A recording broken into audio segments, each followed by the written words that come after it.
한 나라의 시작이 곰으로부터 시작되었다면 믿을 수 있을까요? 왕도 아닙니다. 전사도 아닙니다. 인간이 되고 싶었던 한 마리의 곰이었습니다. 이 이야기는 조금은 신기하고 낯설게 들릴 수도 있습니다. 하지만 이 전설은 수천 년 동안 한국에서 전해 내려온 이야기입니다. 이것은 한국의 전설적인 건국시조 단군의 이야기입니다. 그리고 이 이야기는 첫 번째 왕국이 세워지기 훨씬 이전 아주 먼 옛날의 세상에서 시작됩니다. 아주 오래전 구름 위 높은 곳에는 신들이 사는 하늘의 세계가 있었습니다. 그곳을 다스리는 존재는 하늘의 신 환인이었습니다. 환인은 천상의 궁전에서 세상을 내려다보며 땅 위에서 살아가는 인간들의 세상을 지켜보고 있었습니다. 환인에게는 많은 자식들이 있었지만 그 중에서도 특별한 아들이 한 명 있었습니다. 그의 이름은 환웅이었습니다. 환웅은 다른 신들과 달리 인간 세상에 깊은 관심을 가지고 있었습니다. 그는 종종 하늘의 높은 곳에서 땅을 내려다보곤 했습니다. 산과 강, 숲과 들판이 펼쳐진 넓은 세상을 바라보며 그곳에서 살아가는 인간들의 삶을 생각했습니다. 그리고 그의 마음속에는 하나의 소망이 생겨났습니다. 언젠가 인간 세상으로 내려가 사람들과 함께 살고 싶다는 생각이었습니다. 어느 날 환웅은 아버지 환인을 찾아갔습니다. 그리고 조용히 자신의 마음을 이야기했습니다. 아버지, 저는 인간 세상으로 내려가고 싶습니다. 사람들을 돕고 그들이 더 나은 삶을 살 수 있도록 가르치고 싶습니다. 환희는 아들의 말을 조용히 듣고 있었습니다. 그는 인간 세상이 결코 쉬운 곳이 아니라는 것을 잘 알고 있었습니다. 그곳에는 혼란도 있고 어려움도 있었기 때문입니다. 하지만 환희는 아들의 눈빛에서 확고한 결심을 보았습니다. 잠시 긴 침묵이 흐른 뒤 마침내 환희는 고개를 끄덕였습니다. 환웅의 뜻을 허락한 것입니다.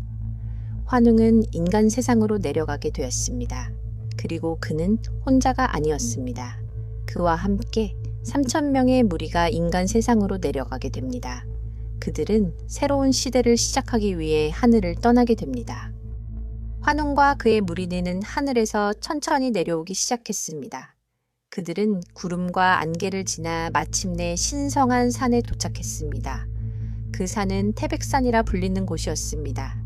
산의 중심에는 하늘을 향해 곧게 뻗은 거대한 나무가 서 있었습니다. 그 나무는 신단수라 불리는 신성한 나무였습니다. 환웅은 그 나무 아래에서 인간 세상을 다스리기 시작했습니다. 그는 사람들에게 농사를 짓는 법을 가르쳤습니다. 그리고 법과 질서를 세우고 사람들이 서로 조화롭게 살아갈 수 있도록 지혜를 전했습니다. 이렇게 해서 인간 세상은 점점 발전하기 시작했습니다. 어느 날 2마리의 동물이 환웅을 찾아왔습니다. 한 마리는 호랑이였고 다른 한 마리는 곰이었습니다. 이 두 동물에게는 특별한 소원이 있었습니다. 그들은 인간이 되고 싶었던 것입니다. 두 동물은 환웅 앞에 고개를 숙이며 간절히 부탁했습니다. 저희도 인간이 될 수 있도록 도와주십시오. 환웅은 잠시 생각에 잠겼습니다. 동물을 인간으로 만든다는 것은 가벼운 일이 아니었기 때문입니다. 그래서 그는 그들의 의지를 시험해 보기로 했습니다. 환웅은 쑥과 마늘을 내어주며 말했습니다. 너희가 100일 동안 동굴 안에서 햇빛을 보지 않고 이것만 먹으며 버틴다면 인간이 될 수 있을 것이다.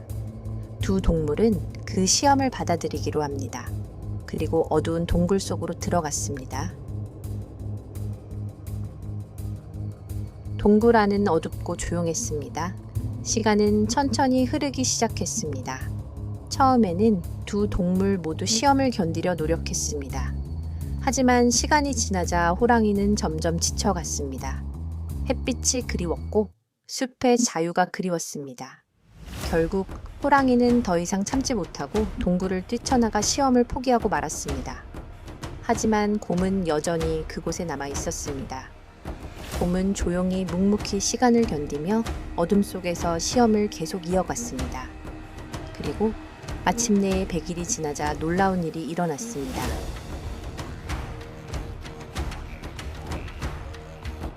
곰의 몸이 천천히 변하기 시작했습니다. 털이 사라지고 모습이 달라졌습니다. 그리고 마침내 곰은 한 인간 여인이 되었습니다. 그녀의 이름은 옥녀였습니다. 옥녀는 이제 인간이 되었지만 그녀의 마음속에는 아직 한 가지 소원이 남아 있었습니다. 그것은 바로 아이를 갖는 것이었습니다. 옥녀는 하늘을 향해 기도했습니다. 자신에게 아이를 허락해달라고 간절히 바랐습니다. 그리고 그 소원은 이루어졌습니다. 옥녀는 한 아들을 낳았습니다. 그 아이의 이름은 단군이었습니다. 시간이 흐르며 단군은 점점 성장했습니다. 그는 지혜롭고 강한 지도자가 되었고 여러 부족들을 하나로 모았습니다.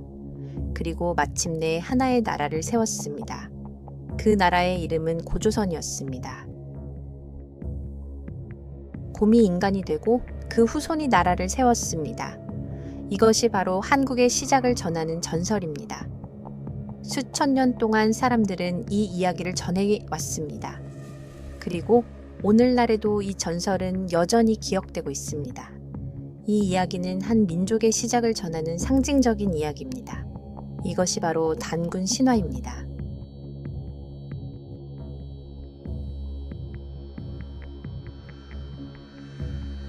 단군의 이야기는 단순한 전설처럼 들릴 수 있습니다.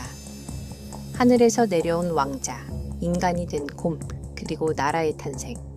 하지만 오랜 세월 동안 많은 사람들은 이 이야기의 진짜 의미를 생각해 왔습니다. 많은 역사학자와 학자들은 이 전설이 단순한 신화가 아닐 수도 있다고 말합니다. 이 이야기는 한반도에서 초기 사회가 형성되던 기억을 반영하고 있을지도 모릅니다. 곰과 호랑이는 상징으로 해석되기도 합니다. 일부 학자들은 이 동물들이 고대 부족을 의미한다고 말합니다. 수천 년 전 이 땅에 살던 서로 다른 집단들이었다는 것입니다.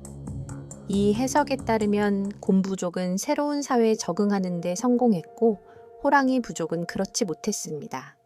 이 상징적인 이야기를 통해 어떤 집단이 중심이 되었는지를 설명하고 있을지도 모릅니다. 환웅이 하늘에서 내려온 이야기도 상징적인 의미를 가지고 있을 수 있습니다. 일부 역사학자들은 이것이 새로운 문화의 등장일 수도 있다고 봅니다. 새로운 기술, 신앙 또는 정치 체계일 수도 있습니다. 이러한 변화들이 초기 공동체를 더 조직적인 사회로 발전시켰을 가능성이 있습니다.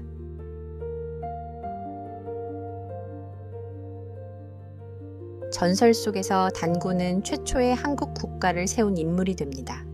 그 나라가 바로 고조선입니다. 역사적 인물이든 상징적인 존재이든 단군은 한국인의 시작을 상징합니다. 사람들을 과거와 연결해주는 이야기이며 공통된 기원을 떠올리게 하는 이야기입니다. 오늘날에도 단군 이야기는 한국에서 가장 중요한 전설 중 하나로 남아 있습니다. 이 이야기는 세대를 넘어 전해 내려왔습니다. 인내와 변화, 그리고 하나됨에 대한 이야기입니다. 그리고 가장 오래된 신화가 한 나라의 기원을 이해하는 방식에 여전히 영향을 줄 수 있다는 것을 보여줍니다. 모든 나라에는 시작의 이야기가 있습니다. 한국에게 그것은 바로 이 이야기입니다.